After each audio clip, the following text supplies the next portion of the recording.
Ang hula na nakita ni Habakuk na propeta.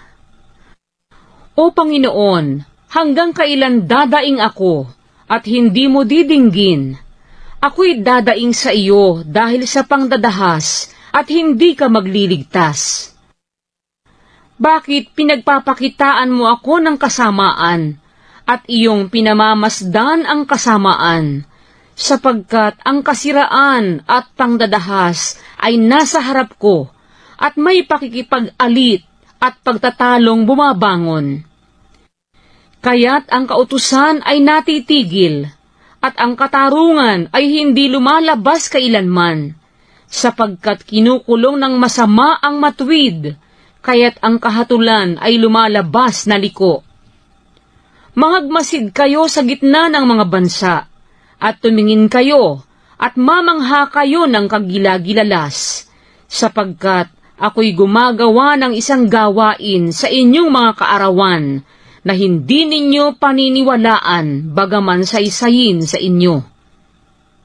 Sapagkat narito, aking itinitindig ang mga Kaldeyo, yaong makapangingilabot at marahas na bansa, na lumalakad sa kaluwangan ng lupa, upang mag-ari ng mga tahanang dako na hindi kanila.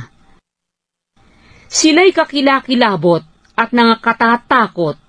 Ang kanilang kahatulan at ang kanilang karangalan ay mula sa kanilang sarili.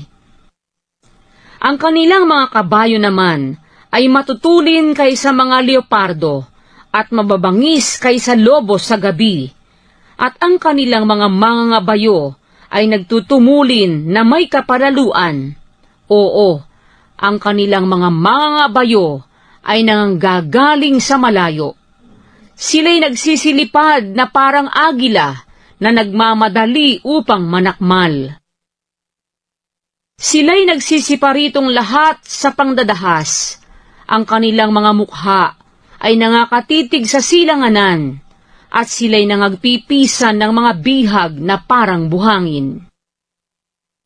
Oo, siya'y nanunuya sa mga hari, at ang mga prinsipe ay katuyaan sa kaniya. Kanyang kinukutya ang bawat katibayan, sapagkat nagbubunton siya ng alabok at sinasakop. Kung magkagayoy, lalampas siya na parang hangin, at magdaraan, at magiging salarin. Sa makatwid bagay, siya na ang kapangyarihan ay ang kanyang Diyos. Di baga ikaw ay mula sa walang hanggan? O Panginoon kong Diyos, aking banal, kami ay hindi mga mamatay.